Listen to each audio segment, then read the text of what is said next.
கர்த்தருக்குள் பிரியமான சகோதர சகோதரிகளே, மீண்டுமாக உங்களை நான் பார்ப்பதிலே பெருமகிழ்ச்சி அடைகிறேன். நாம் வாரந்தோறும் ஏதாவது ஒரு தலைப்பிலே கர்த்தருடைய வசனங்களை ஆராய்ந்து கொண்டு இருக்கிறோம். நேயர்கள், இந்த காட்சியை நீங்கள் பார்ப்பீர்கள் என்றால், ஒருவேளை உங்களுடைய மனதிலே ஏதாவது நான் பேசுவது, நான் சொல்லக்கூடிய சத்தியங்கள் உங்களுக்கு சரியில்லாததை போல தோன்றும் என்றால், உங்களுடைய ஐயப்பாடுகளை தாராளமாக நீங்கள் எங்களுக்கு தெரியப்படுத்தலாம். எங்களுடைய தபால் முகவரி கொடுக்கப்படுகிறது, நீங்கள் தபால் எழுதலாம். உங்களுடைய ஐயப்பாடுகளை நாங்கள் தீர்த்து வைப்போம். இந்த வாரத்திலும் உங்களை பார்ப்பதிலே காண்பதிலே நான் மகிழ்ச்சி அடைகிறேன். சகோதரன் கண்ணன், இந்த வாரம் நீங்கள் ஏதாவது கேள்வி வைத்திருக்கீங்களா? சந்தேகம் இருக்கிறது. சொல்லுங்க சந்தேகத்தை. சபைகளிலே கடைபிடிக்க வேண்டிய ஆராதனை ஒழுங்குமுறையை பற்றி கொஞ்சம் தெளிவுபடுத்தணும். சபைகளிலே கடைபிடிக்க வேண்டிய ஆராதனை ஒழுங்குமுறைகளை பற்றி சொல்லுங்கள் அப்படின்னு சொல்றீங்க. இது ரொம்ப அவசியமான கேள்வி. ஏனென்றால் இன்றைக்கு சபைகளிலே ஆராதனை என்பது பெரிய விளையாட்டு காரியங்களாக, கூத்தடிக்கக்கூடிய காரியங்களாக ஆகி போய்விட்டது. தெய்வ பயம் என்பது இல்லை. இன்னும் நான் இதுக்கெல்லாம் காரணம், நான் மீண்டும் மீண்டும் சொல்கிறேன், சபையை நடத்துகிறவர்கள் சரியல்ல. சபையை நடத்துகிறவர்களுடைய நோக்கமெல்லாம் வருமானம். அதனாலே அவர்கள் சத்தியத்தை கடைபிடிப்பதில்லை. ஒரே சபையில் ஒரு நேரத்தில் ஒரு நாளைக்கு 5 ஷிஃப்டாம் 6 ஷிஃப்டாம் ஆராதனை, ஷிஃப்ட் போட்டு ஆராதிக்கிறார்கள். சகோதரர்களே, முதல்ல இந்த ஷிஃப்ட் போட்டு ஆராதிக்கிறார்களே, அது சரியா? அந்த ஐயப்பாடை நாம் தெளிவுபடுத்திக் கொள்ள வேண்டும். ஷிஃப்ட் போட்டு ஆராதிக்கிறார்களே, அது சரியா? அது சரி என்று சொன்னால் அப்போஸ்தலர் 20வது அதிகாரம் 7வது வசனம். அப்போஸ்தலர் 20வது அதிகாரம் 6வது வசனம் முதல். புளிப்பில்லாத அப்ப பண்டிகை நாட்களுக்கு பின்பு நாங்கள் கப்பல் ஏறி பிலிப்பு பட்டணத்தை விட்டு 5 நாளைக்குள்ளே துரோவா பட்டணத்துக்கு அவர்களிடத்தில் வந்து அங்கே 7 நாள் தங்கியிருந்தோம். வாரத்தின் முதல் நாளிலே அப்பம் விற்கும்படி சீசர்கள் கூடி வந்திருக்கையில் பவுல் மறுநாளிலே புறப்பட வேண்டும் என்றிருந்து அவர்களுடனே சம்பாசித்து நடுராத்திரி மட்டும் பிரசங்கித்தான். இந்த புளிப்பில்லாத அப்ப பண்டிகைன்னா என்ன அர்த்தம்? பஸ்கா பண்டிகையை தொடர்ந்து வருவது புளிப்பில்லாத அப்ப பண்டிகை. பஸ்கா பண்டிகை ஒரு நாள் 14ஆம் தேதி மட்டும். அதன் பிறகு 7 நாட்கள் புளிப்பில்லாத அப்ப பண்டிகை. இப்போ அப்போஸ்தலனாகிய பவுலும் அவரை சார்ந்தவர்களும் துரோவா பட்டணத்திற்கு வருகிறார்கள். 7 நாள் அங்கே காத்திருந்தோம் என்கிறார்கள். வாரத்தின் முதலாம் நாளிலே அப்பம் விட்டு ஆராதிப்பதற்காக 7 நாள் காத்திருந்தோம் என்கிறார்கள். அப்படி என்றால் அவர்கள் ஆக்சுவலாக அங்கே வந்து சேர்ந்த நாள் எந்த நாள்? வாரத்தின் முதல் நாள் தான். அங்கே ஆராதனை முடிந்த பிறகு பவுலும் அவரை சார்ந்தவர்களும் வந்திருக்கிறாங்க. இப்போ அந்த பட்டணத்தில் உள்ள சபையில் ஏற்கனவே ஆராதனை முடிஞ்சிடுது. அதனால் மீண்டும் இவர்கள் ஆராதிக்காமல் 7 நாள் காத்திருந்து அந்த சகோதரர்களோடு ஆராதிக்க வேண்டும் என்பது இவர்களுக்கு பெரிய ஆசை. அதனால் இவர்கள் 7 நாள்கள் அங்கே காத்திருந்தார்கள். இந்த ஷிஃப்ட் போட்டு ஆராதிக்கிறது சரி என்று சொன்னால், ஏன் இவர்கள் அன்றைக்கே இன்னொரு 2வது ஆராதனையை நடத்தியிருக்கலாம் அல்லவா? ஏன் நடத்தவில்லை? யோசிக்கணும். சபையிலே ஒரு ஆராதனை முடிந்து விட்டது. விசுவாசிகள் அந்த ஆராதனையிலே பங்கு பெற்று விட்டார்கள். சபையை நடத்துகிற சகோதரர்கள் அந்த ஆராதனையிலே பங்கு பெற்று விட்டார்கள். அப்பம் விட்டு தான் ஆராதிக்கிறார்கள் ஒவ்வொரு ஆராதனையிலும். அப்போ ஒரு முறை அந்த சகோதரன், அந்த சபையை நடத்தக்கூடிய சகோதரர்கள் கர்த்தருடைய பந்தியை ஆசரித்து சபையாருக்கு எடுத்துக் கொடுக்கிறார்கள். அந்த பந்தியிலே அவர்களும் பங்கு கொள்ளுகிறார்கள். பிறகு இன்னொரு ஆராதனை வைத்துக்கொண்டு அவர்கள் கர்த்தருடைய பந்தி எடுத்துக் கொடுக்கலாமா? கர்த்தருடைய பந்தியிலே இன்னொரு முறை அவர்கள் பங்கு கொள்ளலாமா? நீங்கள் தலையாட்டிங்க, இல்லைன்ட்டு கூடாதுன்னு சொல்லிட்டீங்க. ஏன் எதற்கு என்றெல்லாம் கேட்கக்கூடாது. நாம் ஆராதனையிலே ஆராதனையிலே அப்பம் பிட்கிறோம். அந்த அப்பம் பிட்பது என்பது எதற்கு அடையாளமாக இருக்கிறது? கர்த்தருடைய சரீரம் பிக்கப்பட்டதற்கு அடையாளமாக இருக்கிறது. கர்த்தருடைய சரீரம் சிலுவையிலே அறையப்பட்டது, அது பிக்கப்பட்டது என்பதை நாம் சொல்லுகிறோம். அப்படித்தானே? கர்த்தருடைய சரீரம் சிலுவையிலே எத்தனை முறை அறையப்படும்? ஒரு தடவை தான். மோசே, கர்த்தர் சொன்னார், கன்மலையை பார்த்து பேசு. ஏற்கனவே கன்மலையை அடித்தாகிவிட்டது, கன்மலையிலிருந்து தண்ணீர் வந்தது, இஸ்ரவேல் ஜனங்கள் தாகம் தீர்ந்தாகிவிட்டது. இப்பொழுது மீண்டும் எண்ணாகமத்தின் புத்தகத்துக்கு வரும் பொழுது அங்கேயும் தண்ணீர் இல்லாமல் இருக்கிறது. அப்போ கர்த்தர் சொன்னார், நீ கன்மலையை பார்த்து பேசு என்று சொன்னார். ஆனால் மோசே என்ன பண்ணினார்? அந்த ஜனங்கள் கொடுத்த எரிச்சல், அவரும் மனுஷன் தானே, மோசே நம்மை போல பாடுள்ள மனுஷன் தானே, அதனால் எண்ணி பார்க்கவே பயமாக இருக்கு. போய் கன்மலையை போய் என்ன பண்ணிட்டார்? அடித்து விட்டார், அடித்து விட்டார். இந்த ஜனங்கள் ஏற்படுத்திய எரிச்சலினால் அடித்து விட்டார். தண்டனை என்னையா? மோசே பூமியில் உள்ள சகல ஜனங்களிலும் மிகுந்த சாந்த குணம் உள்ளவனாக இருந்தான். நல்லா ஃபாலோ பண்ணுங்க ப்ளீஸ். அது மாத்திரமல்ல, மோசே சொன்னார், என்னை போல ஒரு தீர்க்கதரிசியை உங்கள் பிதாக்களின் தேவன் உங்கள் மத்தியிலிருந்து எழும்ப பண்ணுவார். என்னை போல ஆண்டவராகிய இயேசு கிறிஸ்துவை அவர் என்னை போல ஒரு தீர்க்கதரிசி என்று சொன்னார். ஆண்டவர் அதை மறுத்தாரா? இல்லை இல்லை இல்லை இல்லை. ஆண்டவர் அதை அங்கீகரித்தார். அப்போ ஆண்டவராகிய இயேசு கிறிஸ்துவுக்கு சமமாக கருதப்பட்ட மோசே, அவர் கன்மலை அடித்தார், இரண்டாம் தரம் அடித்தார். கன்மலை என்பது கிறிஸ்து, கிறிஸ்துவை அவர் இரண்டாம் தரம் அடித்தார். கிறிஸ்து ஒரு முறைதான் அறையப்பட வேண்டும். கிறிஸ்துவை இரண்டாம் தரம் அவர் அடித்தவுடனே அவருக்கு கிடைத்த தண்டனை என்ன? நீ வாக்குத்தத்தம் பண்ணப்பட்ட தேசத்துக்குள்ளே நீ பிரவேசிக்க மாட்டாய். ஐயா, என்ன இது? 6 லட்சம் ஆண்கள் மட்டும், பெண்கள் பிள்ளைகள் எல்லாரையும் நான் வழிநடத்தி கொண்டு வந்தேன். முரட்டாட்டமுள்ள ஜனங்கள், இந்த ஜனங்களை நீரே அழிப்பதற்கு பிரயத்தனம் பண்ணினீர். அவர்களுக்காக நான் திறப்பின் வாசலில் நின்று அவர்களுக்காக நான் பரிந்து பேசினேன். அவர்களை அழிக்கக்கூடாது என்று சொல்லி உம்முடைய சமூகத்தில் மன்றாடினேன். அப்படியெல்லாம் கஷ்டப்பட்டு இந்த ஜனங்களை நான் அழைத்து கொண்டு வந்தேன்.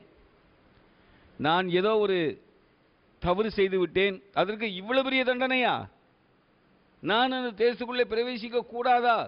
மோசே, இனிமேல் அந்த காரியத்தை குறித்து நீ என்னிடத்திலே பேசாதே, இத்தோடு அதை விட்டுவிடு, பேசாதே. நீ செய்தது மிகப்பெரிய தவறு. கிறிஸ்துவாகிய கன்மலை ஒரு முறைதான் அடிக்கப்பட வேண்டும், நீ இரண்டாவது முறை அடித்தது மாபெரும் தவறு. இயேசு கிறிஸ்துவின் சரீரம் ஒரு முறைதான் பிக்கப்பட வேண்டும். அதை ஷிஃப்ட் போட்டு பிக்கிறீங்களடா, எந்த வகையிலே அது சரி? இரண்டாம் தரம் அடித்ததற்கே வாக்குத்தத்தம் பண்ணப்பட்ட கானான் தேசத்துக்குள்ளே மோசே பிரவேசிக்க கூடாது என்று சொன்னால், நீ 3 ஷிஃப்ட் 4 ஷிஃப்ட் 5 ஷிஃப்ட் 6 ஷிஃப்ட்டுங்கிறிய. அப்போ உனக்கு கிடைக்கக்கூடிய தண்டனை எவ்வளவு பெரியதா இருக்கும் சொல்லுங்க. இன்றைக்கு ஆராதனை என்பது தெய்வ பயமில்லாத ஒரு நிலைமையிலே நடந்து கொண்டு இருக்கிறது. இன்றைக்கு ஆராதனை என்பது தெய்வ பயம் இல்லாத ஒரு நிலைமையிலே நடக்கிறது. ஆராதிக்கின்ற இடம் அமைதல் உள்ளதாக இருக்க வேண்டும். தெய்வ பக்தி அங்கே காணப்பட வேண்டும். பரிசுத்த அலங்காரம் அங்கே இருக்க வேண்டும். சங்கீதம் 29 பாருங்க, பரிசுத்த அலங்காரத்துடனே நாம் கர்த்தரை தொழுது கொள்ள வேண்டும். பரிசுத்த அலங்காரத்தோடு கர்த்தரை தொழுது கொள்ள வேண்டும். சங்கீதம் 29 வசனம் 2. சங்கீதம் 29வது அதிகாரம் 2வது வசனம். கர்த்தருடைய நாமத்திற்குரிய மகிமையை அவருக்கு செலுத்துங்கள், பரிசுத்த அலங்காரத்துடனே கர்த்தரை தொழுது கொள்ளுங்கள். பரிசுத்த அலங்காரத்துடன் கர்த்தரை தொழுது கொள்ளுங்கள். பரிசுத்த அலங்காரம்னு சொல்லும் பொழுதே அங்கே பின் ட்ராப் சைலண்ட் இருக்குங்கிறது சொல்ல வேண்டிய அவசியம் கிடையாது. பரிசுத்த அலங்காரம், பயபக்திக்குரிய ஒரு இடம். பரிசுத்த அலங்காரம், பயபக்திக்குரிய ஒரு இடம். தேவனுடைய ஆலயத்திலே, பரிசுத்தமானது உம்முடைய ஆலயத்திலே நித்திய நாளாக உம்முடைய ஆலயத்தின் அலங்காரமாக இருக்கிறது. பரிசுத்தம் நித்திய நாளாக உம்முடைய ஆலயத்தின் அலங்காரமாக இருக்கிறது. அந்த பரிசுத்த தேவ சமூகத்திலே இன்றைக்கு மனிதர்கள் அடிக்கக்கூடிய கூத்தும் கும்மாளமும் நமக்கு ஒண்ணுமே புரியல. கர்த்தர் ஏன் இவ்வளவு மிகுந்த பொறுமையோடு இருக்கிறார் இந்த துன்மார்க்கர்களை அழிக்காமல்? ஒவ்வொருத்தனும் போடுற ஆட்டம் பாட்டம், டான்ஸு, கொண்டாட்டம், கூச்சல், குழப்பம். சமாரிய ஸ்திரீட்ட ஆண்டவர் சொன்னார், யோவான் 4வது அதிகாரம், தேவன் ஆவியாயிருக்கிறார், அவரை தொழுது கொள்கிறவர்கள் ஆவியோடும் உண்மையோடும் தொழுது கொள்ள வேண்டும். ஐயா, உன் வாயில 2 பாட்டை பாடி குதிக்கிறது அல்ல ஆராதனை. ஆராதனை என்பது உன் உள்ளத்தின் ஆழத்திலிருந்து வர வேண்டும். பயபக்தியோடு உன்னுடைய உள்ளத்தின் ஆழத்திலிருந்து வர வேண்டும். அதுதான் ஆராதனை. எபிரேயருக்கு எழுதிய நிருபத்தை, அந்த நிருபத்தை எழுதியவர் சொல்கிறார், எபிரேயர் 12:28. எபிரேயர் 12வது அதிகாரம் 28வது வசனம். ஆதலால் அசைவில்லாத ராஜ்யத்தை பெறுகிறவர்களாகிய நாம் பயத்தோடும் பக்தியோடும் தேவனுக்கு பிரியமாய் ஆராதனை செய்யும்படி கிருபையை பற்றி கொள்ள கடவோம். பயத்தோடும் பக்தியோடும் தேவனுக்கு பிரியமாய் ஆராதனை செய்ய வேண்டும். பயத்தோடும் பக்தியோடும் தேவனுக்கு பிரியமாய் ஆராதனை செய்ய வேண்டும். இதுக்கு அர்த்தமெல்லாம் புரியுதா? இந்த அர்த்தம் எவ்வளவு ஆழமானது என்பது புரிகிறதா? தேவ சமூகத்திலே பயம் இருக்கணும், தேவ சமூகத்திலே பக்தி இருக்கணும். சும்மா ஆட்டம் பாட்டம் கொண்டாட்டம் அல்ல ஆராதனை. சும்மா மியூசிக் இன்ஸ்ட்ருமெண்ட்ஸ் எல்லாம், ஏகப்பட்ட மியூசிக் இன்ஸ்ட்ருமெண்ட்ஸு, டான்ஸ் ஆடுறான் ஒவ்வொருத்தனும். என் கண்ணால் கண்ட காட்சியை சொல்கிறேன், நீங்கள் நம்பினால் சரி, நம்பலினாலும் பரவாயில்ல. கண்ணால் கண்ட காட்சி. பில்டிங்கில் கர்த்தரை ஆராதிக்கும் பொழுது நம்ம கிரவுண்டில் இருந்தோம். இது போல் காங்கிரீட் சீலிங் கிடையாது, மர சீலிங். இதுக்கு மேலே இன்னொரு பெந்தகோஸ்தே சபையை ஆராதிச்சாங்க. இப்போ இவனுக்கு என்ன பண்ணுவானுங்க, பாட்டை போட்டுக்கிட்டு டங்கு டங்கு டங்குன்னு காலை வச்சு அந்த மரத்தில் தட்டுவானுங்க, குதிப்பானுங்க, ஆடுவானுங்க. கீழே ஒன்றுமே பண்ண முடியாத ஒரு சூழ்நிலை. அப்போ நான் மேலே போய் கொஞ்சம் அமைதலாக இருங்க, கொஞ்சம் அமைதலாக ஆராதனை பண்ணுங்கன்னு சொல்லலான்ட்டு நான் மேலே போகிறேன். அந்த கன்றாவியை என்னால் சொல்ல முடியாது. ஒரு பொம்பளை துணி எங்கே போகுதுன்னு தெரியாமல் ஆடுறா. ஒரு பொம்பளை மார்பில் போட்டிருக்க மேலாடையெல்லாம் எங்கேயோ போகுது. மார்பிலை மேலாடை இல்லாமல் ஒரு அருவருப்பான காட்சியை விருந்தளிக்கிறாள், ஆடுகிறாள். இதுவா ஆராதனை? நான் போய் என்னங்க இது போல பண்றீங்க, கொஞ்சம் அமைதியாக பண்ணக்கூடாதுன்னா என்ன அடிக்க வந்தானுங்க. நடந்த உண்மைங்க, நடந்த உண்மை. தெய்வத்தை ஆராதிப்பது என்பது இப்படி அல்ல.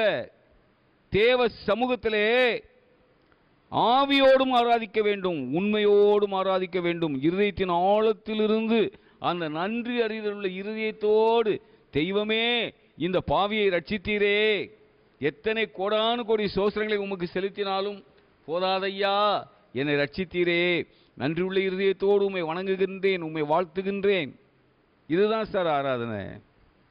அங்கே பயபக்தியோடு நடக்கணும் சார் ஆராதனைங்கிறது. பயத்தோடும் ஆட்டத்தோடும் பாட்டத்தோடும் அல்ல, பயத்தோடும் பக்தியோடும். பிலிப்பியர் 3வது அதிகாரம் வசனம் 3. பிலிப்பியர் 3வது அதிகாரம் 3வது வசனம். ஏனெனில் மாம்சத்தின் மேல் நம்பிக்கையாயிராமல் ஆவியினாலே தேவனுக்கு ஆராதனை செய்து கிறிஸ்து இயேசுவுக்குள் மேன்மை பாராட்டுகிற நாமே விருத்த சேதனம் உள்ளவர்கள்.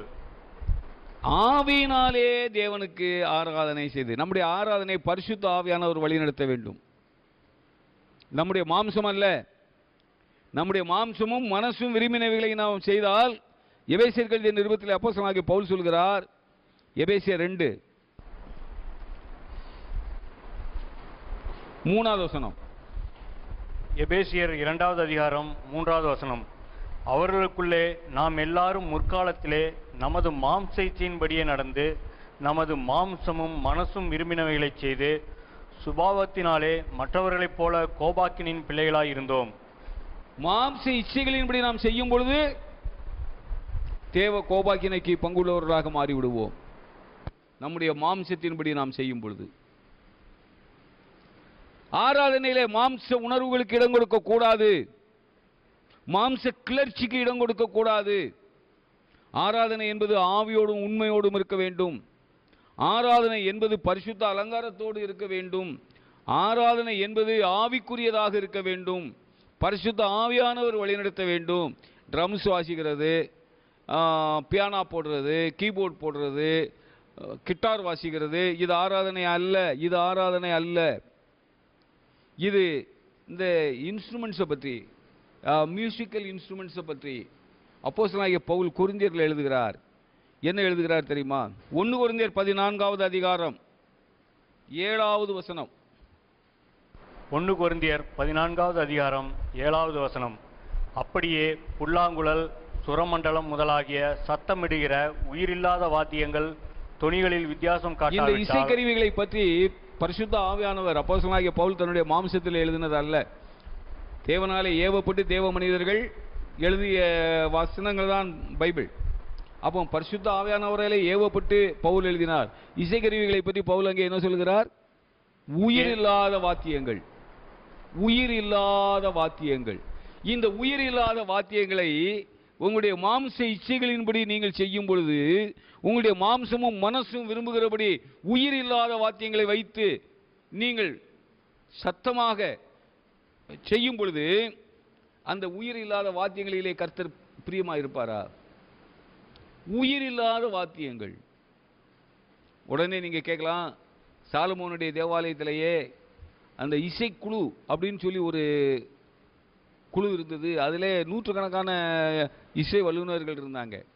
அவங்கெல்லாம் வாத்தியங்கள் வாசித்தாங்க, அது எல்லாம் பண்ணிக்கிட்டு இருந்தாங்க.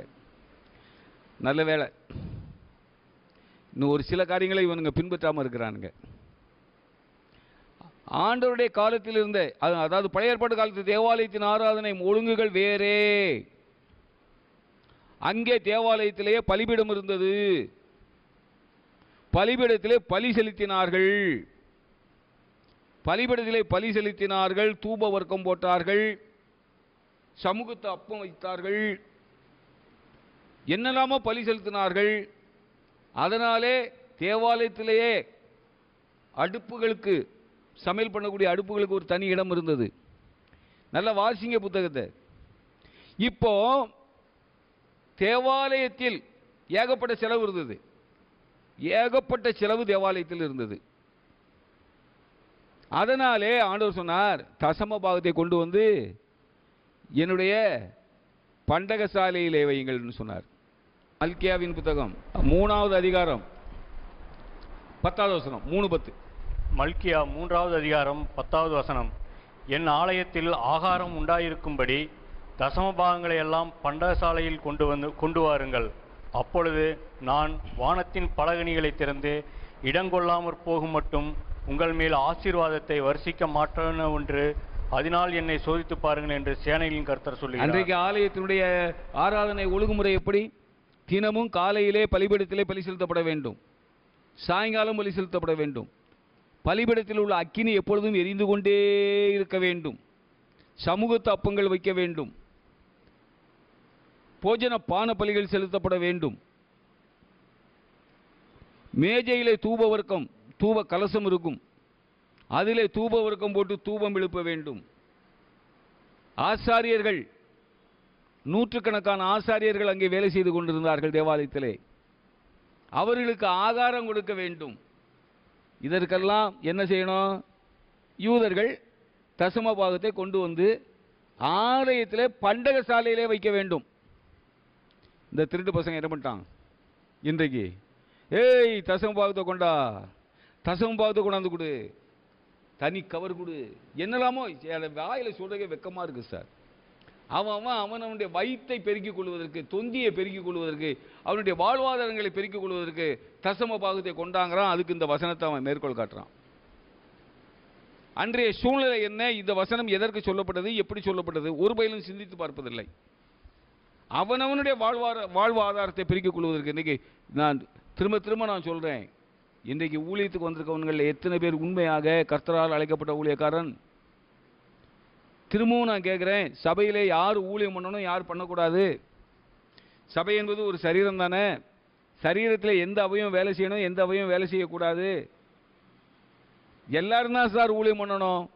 ரட்சிக்கப்படாமல் அத்தனை பேர் தான் ஊழியம் பண்ணணும். நான் ஊழியக்காரன் சொல்லிட்டு ஒரு தனி குரூப் ஆஃப் பீப்புள் கிடையாது. உலக பிரகாரமான வேலை செய்வதற்கு மனதற்ற சோம்பேறிகள் நான் கர்த்தருடைய ஊழியக்காரன் சொல்லிட்டு வந்து கர்த்தருடைய சபையை கேவலப்படுத்துகிறான். அன்றைக்கு ஆராதனை ஒழுங்கு எப்படி இருந்தது? இன்ஸ்ட்ருமெண்ட்ஸ் மியூசிக்லாம் இருந்தது. அன்னைக்கு ஆசாரியர்களுக்கெல்லாம் சிறப்பு உடைகள் கொடுக்கப்பட்டது. பிரதான ஆசிரியனுக்கு விசேஷித்த உடை. அன்றைக்கு இருந்த ஆராதனை ஒழுங்கு வேற. ஆசாரியர்கள் தங்களுடைய ஆசாரிய வஸ்திரம் தரித்துக் கொண்டுதான் ஆலயத்திலே அவர்கள் ஆராதனை நடத்துவார்கள். ஏகப்பட்ட இன்ஸ்ட்ருமெண்ட்ஸ் ஒலிக்கும். பாடகர் குழு தனியாக இருந்தது, அவங்க பாட்டு பாடுவாங்க. அதை கொண்டு வந்து இன்னைக்கு சேர்க்கலாமா? இன்றைக்கு விசேஷித்த உடை என்று சொல்லி புதிய ஏற்பாட்டிலே கர்த்தருடைய சபையை நடத்துகிறவர்களுக்கு விசேஷித்த உடை என்று சொல்லி எங்கேயாவது வசனம் இருக்கிறதா? ஆனால் இந்த துன்மார்க்கர்கள் இவர்கள் இஷ்டத்துக்கு வெள்ளையும் எங்கேயா பைபிள் எழுதியிருக்கு? ரட்சிக்கப்படுகிற ஒவ்வொருவனுக்கும் வெண்வஸ்திரம் தரிக்கப்படும் வெளிப்படுத்தின விசேஷம் இருக்கு. எல்லாமே மாம்ச இச்சைகளின்படி மாம்சமும் மனசும் விரும்பினவைகளை தான் இவர்கள் செய்கிறார்கள். அதனால் வந்ததுதான் இவர்களுடைய ஆட்டம் பாட்டம் கொண்டாட்டம் எல்லாம். ஆனால் ஆராதனை அப்படி அல்ல. பரிசுத்த அலங்காரத்தோடு பணிந்து கொள்ள வேண்டும். பயத்தோடும் பக்தியோடும் கர்த்தரை பணிந்து கொள்ள வேண்டும். ஷிப்ட் முறையெல்லாம் இல்லை, பைபிளில் இல்லை. அன்றைக்கு ஷிப்ட் முறை இருந்திருந்தால் அப்போஸ்தலனாகிய பவுல் ஒரு வாரம் காத்திருக்க வேண்டிய அவசியம் இல்லை. அது மாத்திரமல்ல, இன்னும் சில அக்கிரமங்கள்லாம் இருக்கு. அன்றைக்கு கர்த்தருடைய வசனம் மிக தெளிவாக சொல்கிறது, வாரத்தின் முதல் நாள் தோறும் அப்பம் விற்கும்படியாக அவர்கள் கூடி வந்தார்கள். நம்ம பார்த்தோம் அப்போஸ்தலர் 20:7 அவர்கள் அப்பம் விற்கும்படியாக வாரத்தின் முதல் நாள் கூடி வந்தார்கள். 1 கொரிந்தியர் 16:1 1 கொரிந்தியர் 16வது அதிகாரம் 1வது வசனம் 1-2 பரிசுத்தவான்களுக்காக சேர்க்கப்படும் தர்ம பணத்தை குறித்து நான் கலாத்தியா நாட்டு சபைகளுக்கு பண்ணின திட்டத்தின்படியே நீங்களும் செய்யுங்கள். நான் வந்திருக்கும் போது பணம் சேர்க்குதல் இராதபடிக்கு உங்களில் அவனவன் வாரத்தின் முதல் நாள் தோறும் தன் வரவுக்கு தக்கதாக எதையாகிலும் தன்னிடத்திலே சேர்த்து வைக்க கடவன். வாரத்தின் முதல் நாள் தோறும் அப்பம் விற்கும்படி கூடி வந்தார்கள். வாரத்தின் முதல் நாளிலே அவர்கள் அப்பம் விட்டு ஆராதித்தார்கள். அப்போஸ்தலர் 20:7. ஆனால் இன்றைக்கு என்ன நிலைமை? மாசத்தில் முதல் வாரம் அப்பம் விற்கணும். ஏன்பா? ஏன் வாரத்தில் மந்தில் ஃபர்ஸ்ட் வீக் மட்டும் அப்பம் விற்கணுங்கிறான்? அப்பம் விற்பதை ஒரு விசேஷித்த காரியமாக இவர்கள் உயர்த்தி காண்பித்து, அன்றைக்கு நீங்கள் தவறாமல் வந்து அப்பம் விற்பது, நீ மற்ற வாரம்லாம் வரலைனாலும் பரவாயில்லப்பா, அந்த அப்பம் கொடுக்குற வாரத்தில் வந்துரு. ஏன் அப்பம் கொடுக்குறது எந்த வாரம்? முதல் வாரம். ஏன்னா அப்போ தான் அவன் சம்பளம் வாங்கியிருப்பான். ஏன் அன்னைக்கு வராமல் இருந்துட்டு சம்பளத்தெல்லாம் செலவு பண்ணிடாதப்பா. அன்னைக்கு வந்து தசம பாகத்தை பாஸ்டருக்கு கொடுக்குறத கொடுத்துரு. கர்த்தருக்கு கொடுப்பதை அல்ல, பாஸ்டருக்கு கொடுக்குறத நீ கொடுத்துடு. எவ்வளவு பொல்லாத துன்மார்க்கர்கள், எவ்வளவு பொல்லாத துன்மார்க்கர்கள். வாரத்தின் முதல் நாள் தோறும் கூடி வர வேண்டும். வாரத்தின் முதல் நாள் தோறும் அப்பம் விற்க வேண்டும். சரி சார், இப்போ சிலர் இடையில் ஒரு பெரிய ஊழியக்காரர், அவர் எங்கேயோ போகிறதுக்காக அவருக்கு வேண்டிய ஆட்களை எல்லாம் கூப்பிட்டு வியாழக்கிழமை அப்பம் விட்டாராம். வியாழக்கிழமை அதுக்கு அவர் மேற்கோள் காட்டுறாரு. 1 கொரிந்தியர் 11வது அதிகாரம் 25வது வசனம் வாசிங்க. 1 கொரிந்தியர் 11வது அதிகாரம் 25வது வசனம். போஜனம் பண்ணின பின்பு அவர் அந்தப்படியே பாத்திரத்தையும் எடுத்து, இந்த பாத்திரம் என் இரத்தத்தினாலாகிய புதிய உடன்படிக்கையாய் இருக்கிறது. நீங்கள் இதை பானம் பண்ணும் போதெல்லாம் என்னை நினைவு கூறும்படி இதை செய்யுங்கள் என்றார். பானம் பண்ணும் போதெல்லாம், அடுத்த வசனம் வாசிங்க. ஆகையால் நீங்கள் இந்த அப்பத்தை புசித்து இந்த பாத்திரத்தில் பானம் பண்ணும் போதெல்லாம் கர்த்தர் வருமளவும் அவருடைய அப்பத்தை மரணத்தை புசித்து இந்த தெரிவிக்கிறீர்கள். பாத்திரத்தில் பானம் பண்ணும் போதெல்லாம், அதனால என்னைக்கு வேணாலும் பண்ணலாம். இது எழுதுனதே அப்போஸ்தலனாகிய பவுல் தானேயா, ஆவியானவரால் ஏவப்பட்டு எழுதினாரு. அப்போ அவருக்கு அந்த அறிவுலாம் அன்னைக்கு வரலையா? ஒரு வாரம் காத்திருக்கணுமா? என்னைக்கு வேணாலும் அப்பம் விடுத்தலாம்பா. அப்பம் விற்கும் போதெல்லாம், பானம் பண்ணும் போதெல்லாம். இவனுங்க இன்னைக்கு இருக்கிற இந்த கபடதாரிகள், வேஷதாரிகள் ஆவியானவரை விட பெரியவராகிட்டாங்க, பவுலை விட பெரிய ஆட்களாகிட்டாங்க, ஏன் ஆண்டவராகிய இயேசு கிறிஸ்துவை விடவே பெரிய ஆட்களாக ஆகிட்டாங்க. கண்ணன், இதில் நிறைய சப்ஜெக்ட் இருக்குது கண்ணன், இன்னும் நிறைய இதை பற்றி பேசணும். அதனால் இன்னொரு எபிசோடு போட்டுடலாமா? கண்டிப்பாக. கர்த்தருக்கு சித்தமானால் வருகிற வாரத்தில், அடுத்த வாரத்தில் இந்த சப்ஜெக்ட் செகண்ட் எபிசோடா நம்ம போட்டுக்கலாம். இதுக்கு இடையில இன்னைக்கு பேசினது மற்ற காரியங்களில் உங்களுக்கு இன்னும் ஏதாவது சந்தேகம் இருந்தாலும் கலெக்ட் பண்ணி அடுத்த வாரம் கேளுங்க, நம்ம மொத்தமாக அதை பற்றி பேசலாம். ஆக இந்த வாரம் நம்ம கற்றுக்கொண்டது என்ன? இந்த உயிரில்லாத வாத்தியங்களை வைத்து ஆராதனை செய்யக்கூடாது, ஆராதனையில் அமக்கள் இருக்கக்கூடாது, கூக்குரல் இருக்கக்கூடாது, கூச்சல் இருக்கக்கூடாது. ஆவியோடும் உண்மையோடும் பரிசுத்த அலங்காரத்தோடும் பயத்தோடும் பக்தியோடும் ஆராதிக்கணும். ஷிஃப்ட் முறையில் ஆராதிப்பது கர்த்தரை பலமுறை சிலுவையில் அடிப்பது, அதெல்லாம் துன்மார்க்கர்களுடைய காரியம். மாம்சமும் மனசும் விரும்பினவைகளை செய்வது. மாம்சமும் மனசும் விரும்பினவைகளை செய்தால் ரிசல்ட் என்ன? தேவ கோபாக்கின அவர்கள் மீது வரும். அதனால் அடுத்த முக்கியமான பாயிண்ட், வாரத்தின் முதல் நாளில் தான் அப்பம் விட்டு ஆராதிக்கணுமே தவிர எந்த நாளிலும் அப்பம் விட்டு ஆராதிக்கலாம் என்பது சரியானது அல்ல. அடுத்து முதல் நாள் தோறும் அப்பம் விட்டு ஆராதிக்கணும். மாசிக்கு ஒரு வாட்டி, 3 மாதத்துக்கு ஒரு வாட்டி, இதெல்லாம் வசனத்தின்படி உரியது அல்ல. இது வரைக்கும் நம்ம இன்னைக்கு நம்ம பார்த்துருக்குறோம். கர்த்தருக்கு சித்தமானால் இன்னும் அடுத்த வாரத்திலையும் நம்ம இதை கொஞ்சம் இன்னும் விரிவாக பார்க்கலாம்.